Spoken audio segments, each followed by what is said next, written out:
ਸਤਿ ਸ਼੍ਰੀ ਅਕਾਲ। ਤੁਸੀਂ ਵੇਖ ਰਹੇ ਹੋ ਟੀਵੀ ਪੰਜਾਬ ਤੇ ਮੈਂ ਹਾਂ ਤੁਹਾਡੇ ਨਾਲ ਇੰਦਰਪ੍ਰੀਤ ਕੌਰ ਸੰਗੇੜਾ। ਖਬਰਾਂ ਦੇ ਇਸ ਬੁਲੇਟਿਨ ਵਿੱਚ ਤੁਹਾਡਾ ਸਵਾਗਤ ਹੈ। ਸਭ ਤੋਂ ਪਹਿਲਾਂ ਨਜ਼ਰ ਮਾਰਦੇ ਹਾਂ ਹੈਡਲਾਈਨਸ ਤੇ। ਅੰਤਰਰਾਸ਼ਟਰੀ ਵਿਦਿਆਰਥੀਆਂ ਨੂੰ ਝਟਕਾ, ਹੁਣ ਇਮੀਗ੍ਰੇਸ਼ਨ ਦਾ ਰਾਹ ਹੋਵੇਗਾ ਬੰਦ। ਸੁਪਰ ਵੀਜ਼ਾ ਬਾਰੇ ਵੱਡਾ ਐਲਾਨ, ਹੁਣ 5 ਸਾਲ ਤੋਂ ਵੱਧ ਰਹਿਣ ਦਾ ਮੌਕਾ। ਚੋਣਾਂ ਦੀ ਗਲਤ ਜਾਣਕਾਰੀ ਖਿਲਾਫ ਕਾਰਵਾਈ ਦੀ ਮੰਗ, ਚੀਫ ਇਲੈਕਟੋਰਲ ਅਫਸਰ ਨੇ ਕੀਤੀ ਇਸ ਦੀ ਮੰਗ। ਵੱਧ ਰਹੀ ਮਹਿੰਗਾਈ ਨਾਲ ਕੈਨੇਡਾ ਵਾਲੇ ਪਰੇਸ਼ਾਨ, ਖਾਣ ਦੀਆਂ ਚੀਜ਼ਾਂ ਹੋ ਰਹੀਆਂ ਹੋਰ ਵੀ ਮਹਿੰਗੀਆਂ। ਅੰਤਰਰਾਸ਼ਟਰੀ ਵਿਦਿਆਰਥੀਆਂ ਵਾਸਤੇ ਇੱਕ ਬੁਰੀ ਖਬਰ ਸਾਹਮਣੇ ਆਈ ਹੈ, ਜਿੱਥੇ ਹੁਣ ਅੰਤਰਰਾਸ਼ਟਰੀ ਵਿਦਿਆਰਥੀਆਂ ਦੇ ਸੰਬੰਧੀ ਕਿਊਬਿਕ ਸਰਕਾਰ ਵੱਲੋਂ ਇੱਕ ਫੈਸਲਾ ਲਿਆ ਜਾ ਰਿਹਾ ਹੈ। ਇਹ ਫੈਸਲਾ ਫੈਡਰਲ ਸਰਕਾਰ ਨਾਲ ਮਿਲ ਕੇ ਲਿਆ ਜਾ ਰਿਹਾ ਹੈ। ਕਿਊਬਿਕ ਦੇ ਜਿਹੜੇ ਬਿਨਾਂ ਸਬਸਿਡੀ ਵਾਲੇ ਕਾਲਜ ਨੇ, ਉਹਨਾਂ ਵਾਸਤੇ ਹੁਣ ਇਮੀਗ੍ਰੇਸ਼ਨ ਨੂੰ ਰੋਕਿਆ ਜਾਵੇਗਾ। ਕਾਫੀ ਸਾਰੇ ਵਿਦਿਆਰਥੀ ਅਜਿਹੇ ਸਨ ਜਿਹੜੇ ਇਹਨਾਂ ਕਾਲਜਾਂ ਵਿੱਚ ਦਾਖਲਾ ਲੈਂਦੇ ਰਹੇ ਅਤੇ ਭਾਰਤ ਨਾਲ ਜੁੜੇ ਹੋਏ ਵਿਦਿਆਰਥੀਆਂ ਦੀ ਵੀ ਗਿਣਤੀ ਵੱਧ ਦੱਸੀ ਗਈ, ਜਿਨ੍ਹਾਂ ਨੇ ਇਹਨਾਂ ਕਾਲਜਾਂ ਵਿੱਚ ਦਾਖਲਾ ਲਿਆ। ਪਰ ਹੁਣ ਸਰਕਾਰ ਵੱਲੋਂ ਇਸ ਸੰਬੰਧੀ ਇੱਕ ਵੱਡਾ ਫੈਸਲਾ ਲਿਆ ਜਾ ਰਿਹਾ ਹੈ, ਜਿਸ ਨਾਲ ਵਰਕ ਪਰਮਿਟ ਹਾਸਲ ਕਰਨ ਸੰਬੰਧੀ ਅੰਤਰਰਾਸ਼ਟਰੀ ਵਿਦਿਆਰਥੀਆਂ ਨੂੰ ਪਰੇਸ਼ਾਨੀ ਦਾ ਸਾਹਮਣਾ ਕਰਨਾ ਪਵੇਗਾ। ਕਿਊਬਿਕ ਤੋਂ ਅੰਤਰਰਾਸ਼ਟਰੀ ਵਿਦਿਆਰਥੀਆਂ ਨਾਲ ਜੁੜੀ ਹੋਈ ਵੱਡੀ ਖਬਰ ਸਾਹਮਣੇ ਆ ਰਹੀ ਹੈ, ਜਿੱਥੇ ਕਿਊਬਿਕ ਸਰਕਾਰ ਵੱਲੋਂ ਇੱਕ ਨਵਾਂ ਫੈਸਲਾ ਲਿਆ ਗਿਆ। ਕਿਊਬਿਕ ਸਰਕਾਰ ਦਾ ਕਹਿਣਾ ਹੈ ਕਿ ਜਿਹੜੇ ਬਿਨਾਂ ਸਬਸਿਡੀ ਵਾਲੇ ਪ੍ਰਾਈਵੇਟ ਕਾਲਜ ਹਨ, ਉਹਨਾਂ ਦੇ ਜ਼ਰੀਏ ਇਮੀਗ੍ਰੇਸ਼ਨ ਦਾ ਰਾਹ ਬੰਦ ਕੀਤਾ ਜਾਵੇਗਾ। ਇਹ ਨਿਯਮ ਸਤੰਬਰ 2023 ਤੋਂ ਲਾਗੂ ਹੋਣ ਜਾ ਰਿਹਾ ਹੈ। ਜੀ ਹਾਂ, ਕਿਊਬਿਕ ਸਰਕਾਰ ਵੱਲੋਂ ਅੰਤਰਰਾਸ਼ਟਰੀ ਵਿਦਿਆਰਥੀਆਂ ਲਈ ਕਿਊਬਿਕ ਦੇ ਬਿਨਾਂ ਸਬਸਿਡੀ ਵਾਲੇ ਪ੍ਰਾਈਵੇਟ ਕਾਲਜਾਂ ਵਿੱਚ ਦਾਖਲਾ ਲੈਣ ਦੇ ਜ਼ਰੀਏ ਕੈਨੇਡਾ ਵਿੱਚ ਪੱਕੇ ਹੋਣ ਦਾ ਰਾਹ ਬੰਦ ਕੀਤਾ ਜਾ ਰਿਹਾ ਹੈ। ਇਹ ਨਵੇਂ ਨਿਯਮ ਕਿਊਬਿਕ ਸਰਕਾਰ ਵੱਲੋਂ ਫੈਡਰਲ ਸਰਕਾਰ ਦੀ ਸਹਾਇਤਾ ਨਾਲ ਤਿਆਰ ਕੀਤੇ ਹਨ, ਜੋ ਕਿ ਸਤੰਬਰ 2023 ਤੋਂ ਲਾਗੂ ਹੋ ਜਾਣਗੇ। ਪਬਲਿਕ ਜਾਂ ਫਿਰ ਸਬਸਿਡੀ ਹਾਸਲ ਕੀਤੇ ਪ੍ਰਾਈਵੇਟ ਕਾਲਜਾਂ ਵਿੱਚ ਪੜ੍ਹਾਈ ਪੂਰੀ ਕਰਨ ਵਾਲੇ ਵਿਦਿਆਰਥੀ ਹੀ ਵਰਕ ਪਰਮਿਟ ਵਾਸਤੇ ਯੋਗ ਹੋਣਗੇ। ਵਰਕ ਪਰਮਿਟ ਦੀ ਸੰਭਾਵਨਾ ਹੀ ਬਿਨਾਂ ਸਬਸਿਡੀ ਵਾਲੀ ਪ੍ਰਾਈਵੇਟ ਕਾਲਜ ਦਾ ਹੁਣ ਕੰਮ ਬਣ ਗਿਆ ਸੀ, ਜੋ ਕਿ ਵਿਦਿਆਰਥੀਆਂ ਕੋਲੋਂ ਸਾਲਾਨਾ $25,000 ਤੱਕ ਦੀ ਫੀਸ ਲੈ ਰਹੇ ਸਨ। ਕਿਊਬਿਕ ਵਿੱਚ ਭਾਰਤ ਤੋਂ ਆਉਣ ਵਾਲੇ ਅੰਤਰਰਾਸ਼ਟਰੀ ਵਿਦਿਆਰਥੀਆਂ ਦੀ ਗਿਣਤੀ ਵਿੱਚ ਜ਼ਬਰਦਸਤ ਵਾਧਾ ਦਰਜ ਹੋਇਆ। 2017 ਤੋਂ 2018 ਵਿੱਚ ਕੁੱਲ 2,686 ਵਿਦਿਆਰਥੀਆਂ ਦੇ ਮੁਕਾਬਲੇ 2 ਸਾਲਾਂ ਬਾਅਦ ਭਾਰਤੀ ਵਿਦਿਆਰਥੀਆਂ ਦੀ ਗਿਣਤੀ ਕਰੀਬ 15,000 ਦਰਜ ਹੋਈ ਸੀ। ਇਹਨਾਂ ਵਿੱਚ ਜ਼ਿਆਦਾਤਰ ਗਿਣਤੀ ਉਹਨਾਂ ਦੀ ਸੀ ਜਿਨ੍ਹਾਂ ਨੇ ਬਿਨਾਂ ਸਬਸਿਡੀ ਵਾਲੇ ਕਾਲਜਾਂ ਵਿੱਚ ਦਾਖਲਾ ਲਿਆ। ਇਸ ਸਭ ਤੋਂ ਬਾਅਦ ਕਿਊਬਿਕ ਦੇ ਲੇਬਰ ਮਿਨਿਸਟਰ ਅਤੇ ਫੈਡਰਲ ਇਮੀਗ੍ਰੇਸ਼ਨ ਮੰਤਰੀ ਵੱਲੋਂ ਸਾਂਝੇ ਤੌਰ ਤੇ ਉੱਪਰ ਬਿਆਨ ਜਾਰੀ ਕੀਤਾ ਗਿਆ, ਜਿਸ ਵਿੱਚ ਉਹਨਾਂ ਨੇ ਇਹਨਾਂ ਬਦਲਾਵ ਦੇ ਬਾਰੇ ਜਾਣਕਾਰੀ ਸਾਂਝੀ ਕੀਤੀ ਹੈ। ਸੁਪਰ ਵੀਜ਼ਾ ਨਾਲ ਜੁੜੀ ਹੋਈ ਵੱਡੀ ਖਬਰ ਸਾਹਮਣੇ ਆਈ ਹੈ, ਜਿਹੜੇ ਮਾਂ-ਬਾਪ ਨੇ ਕੈਨੇਡਾ ਵਿੱਚ ਵੱਧ ਸਮਾਂ ਰਹਿ ਸਕਣਗੇ। ਇਮੀਗ੍ਰੇਸ਼ਨ ਮੰਤਰੀ ਵੱਲੋਂ ਕੁਝ ਬਦਲਾਵ ਦੇ ਬਾਰੇ ਜਾਣਕਾਰੀ ਦਿੱਤੀ ਗਈ, ਜਿਸ ਵਿੱਚ ਉਹਨਾਂ ਨੇ ਕਿਹਾ ਕਿ ਜਦੋਂ ਇੱਕ ਵਾਰ ਦੇ ਵਿੱਚ ਮਾਂ-ਬਾਪ ਜਿਨ੍ਹਾਂ ਕੋਲ ਸੁਪਰ ਵੀਜ਼ਾ ਹੈ ਉਹ ਕੈਨੇਡਾ ਆਉਣਗੇ ਤਾਂ ਇੱਥੇ 5 ਸਾਲਾਂ ਵਾਸਤੇ ਰਹਿ ਸਕਦੇ ਨੇ। ਇਸ ਤੋਂ ਇਲਾਵਾ ਕੈਨੇਡਾ ਵਿੱਚ ਰਹਿੰਦਿਆਂ ਉਹ ਰਹਿਣ ਦਾ ਸਮਾਂ ਹੋਰ ਵੀ ਵਧਾ ਸਕਦੇ ਨੇ, ਭਾਵ ਕਿ ਇਸ ਵਾਸਤੇ ਅਪਲਾਈ ਕਰਨ ਦਾ ਵੀ ਉਹਨਾਂ ਨੂੰ ਮੌਕਾ ਦਿੱਤਾ ਜਾਵੇਗਾ। ਸੁਪਰ ਵੀਜ਼ਾ ਨਾਲ ਜੁੜੀ ਹੋਈ ਵੱਡੀ ਖਬਰ ਸਾਹਮਣੇ ਆਈ ਹੈ, ਜਿੱਥੇ ਮਾਂ-ਬਾਪ ਨੂੰ ਕੈਨੇਡਾ ਵਿੱਚ ਹੁਣ ਵੱਧ ਸਮਾਂ ਰਹਿਣ ਦਾ ਮੌਕਾ ਦਿੱਤਾ ਜਾ ਰਿਹਾ ਹੈ। ਜੀ ਹਾਂ, ਕੈਨੇਡਾ ਸਰਕਾਰ ਦੇ ਤਾਜ਼ਾ ਐਲਾਨ ਦੇ ਮੁਤਾਬਕ ਹੁਣ ਇੱਕ ਵਾਰ ਵਿੱਚ ਜਿਹੜੇ ਸੁਪਰ ਵੀਜ਼ਾ ਰਾਹੀਂ ਕੈਨੇਡਾ ਆਉਣਗੇ ਉਹ 5 ਸਾਲ ਲਈ ਕੈਨੇਡਾ ਵਿੱਚ ਰਹਿ ਸਕਣਗੇ। ਇਸ ਬਾਰੇ ਇਮੀਗ੍ਰੇਸ਼ਨ ਮੰਤਰੀ ਵੱਲੋਂ ਐਲਾਨ ਕੀਤਾ ਗਿਆ, ਜਿਸ ਵਿੱਚ ਉਹਨਾਂ ਨੇ ਕੈਨੇਡਾ ਦੇ ਸੁਪਰ ਵੀਜ਼ਾ ਪ੍ਰੋਗਰਾਮ ਬਾਰੇ ਤਾਜ਼ਾ ਜਾਣਕਾਰੀ ਸਾਂਝੀ ਕੀਤੀ ਹੈ। ਜਿਹੜੇ ਬਦਲਾਵ ਇਸ ਵਿੱਚ ਕੀਤੇ ਗਏ, ਉਸ ਨਾਲ ਕੈਨੇਡੀਅਨਸ ਆਪਣੇ ਮਾਂ-ਬਾਪ ਨਾਲ ਮਿਲ ਸਕਣਗੇ ਅਤੇ ਉਹ ਜ਼ਿਆਦਾ ਦੇਰ ਤੱਕ ਕੈਨੇਡਾ ਵਿੱਚ ਰਹਿ ਵੀ ਸਕਣਗੇ। ਸੁਪਰ ਵੀਜ਼ਾ ਵਿੱਚ ਕੀਤੇ ਗਏ ਬਦਲਾਵ ਮਾਂ-ਬਾਪ ਨੂੰ ਕੈਨੇਡਾ ਵਿੱਚ ਵੱਧ ਸਮਾਂ ਰਹਿਣ ਦਾ ਮੌਕਾ ਦੇਣਗੇ ਤੇ ਇਹਨਾਂ ਦੀ ਸ਼ੁਰੂਆਤ, ਭਾਵ ਕਿ ਇਹ ਨਵੇਂ ਨਿਯਮਾਂ ਦੀ ਸ਼ੁਰੂਆਤ 4 ਜੁਲਾਈ 2022 ਤੋਂ ਹੋਣ ਜਾ ਰਹੀ ਹੈ। ਇਸ ਸੁਪਰ ਵੀਜ਼ਾ ਦੀ ਪ੍ਰਕਿਰਿਆ ਵਿੱਚ ਕਿਹੜੇ ਬਦਲਾਵ ਕੀਤੇ ਗਏ ਤੁਹਾਨੂੰ ਦੱਸਦੇ ਹਾਂ। ਹੁਣ ਜਿਹੜੇ ਮਾਂ-ਬਾਪ ਸੁਪਰ ਵੀਜ਼ਾ ਰਾਹੀਂ ਕੈਨੇਡਾ ਆਉਣਗੇ ਉਹ ਇੱਕ ਵਿਜ਼ਿਟ ਦੇ ਉੱਪਰ ਹੀ 5 ਸਾਲ ਤੱਕ ਕੈਨੇਡਾ ਰਹਿ ਸਕਣਗੇ। ਜਿਨ੍ਹਾਂ ਕੋਲ ਸੁਪਰ ਵੀਜ਼ਾ ਹੋਵੇਗਾ ਤੇ ਉਹ 2 ਸਾਲ ਹੋਰ ਰਹਿਣ ਦੇ ਵਾਸਤੇ ਵੀ ਰਿਕੁਐਸਟ ਪਾ ਸਕਣਗੇ। ਅਜਿਹਾ ਉਹ ਕੈਨੇਡਾ ਵਿੱਚ ਰਹਿੰਦਿਆਂ ਸਮੇਂ ਹੀ ਕਰ ਸਕਣਗੇ। ਚੋਣਾਂ ਬਾਰੇ ਗਲਤ ਜਾਣਕਾਰੀ ਸੰਬੰਧੀ ਹੁਣ ਕਾਰਵਾਈ ਹੋਣੀ ਚਾਹੀਦੀ ਹੈ। ਇਹ ਮੰਗ ਚੀਫ ਇਲੈਕਟੋਰਲ ਅਫਸਰ ਵੱਲੋਂ ਕੀਤੀ ਜਾ ਰਹੀ ਹੈ। ਉਹਨਾਂ ਨੇ ਇੱਕ ਰਿਪੋਰਟ ਪੇਸ਼ ਕੀਤੀ, ਜਿਸ ਵਿੱਚ ਕਾਫੀ ਗੱਲਾਂ ਦਾ ਜ਼ਿਕਰ ਕੀਤਾ ਗਿਆ ਤੇ ਉਹਨਾਂ ਨੇ ਕੁਝ ਮੰਗਾਂ ਰੱਖੀਆਂ ਨੇ। ਚੀਫ ਇਲੈਕਟੋਰਲ ਅਫਸਰ ਵੱਲੋਂ ਇੱਕ ਖਾਸ ਮੰਗ ਕੀਤੀ ਜਾ ਰਹੀ ਹੈ। ਉਹਨਾਂ ਦਾ ਕਹਿਣਾ ਹੈ ਕਿ ਚੋਣਾਂ ਬਾਰੇ ਗਲਤ ਜਾਣਕਾਰੀ ਫੈਲਾਉਣਾ ਗੈਰ ਕਾਨੂੰਨੀ ਬਣਾਇਆ ਜਾਵੇ। ਜੀ ਹਾਂ, ਕੈਨੇਡਾ ਦੇ ਚੀਫ ਇਲੈਕਟੋਰਲ ਅਫਸਰ ਵੱਲੋਂ ਇੱਕ ਨਵੀਂ ਰਿਪੋਰਟ ਜਾਰੀ ਕੀਤੀ ਗਈ, ਜਿਸ ਵਿੱਚ ਉਹਨਾਂ ਨੇ ਕਿਹਾ ਹੈ ਕਿ ਕਾਨੂੰਨੀ ਬਦਲਾਵ ਕਰਕੇ ਚੋਣਾਂ ਅਤੇ VOTING ਬਾਰੇ ਗਲਤ ਜਾਂ ਫਿਰ ਝੂਠੀ ਜਾਣਕਾਰੀ ਫੈਲਾਈ ਜਾਣ ਦੇ ਖਿਲਾਫ ਕਾਰਵਾਈ ਕੀਤੀ ਜਾਵੇ।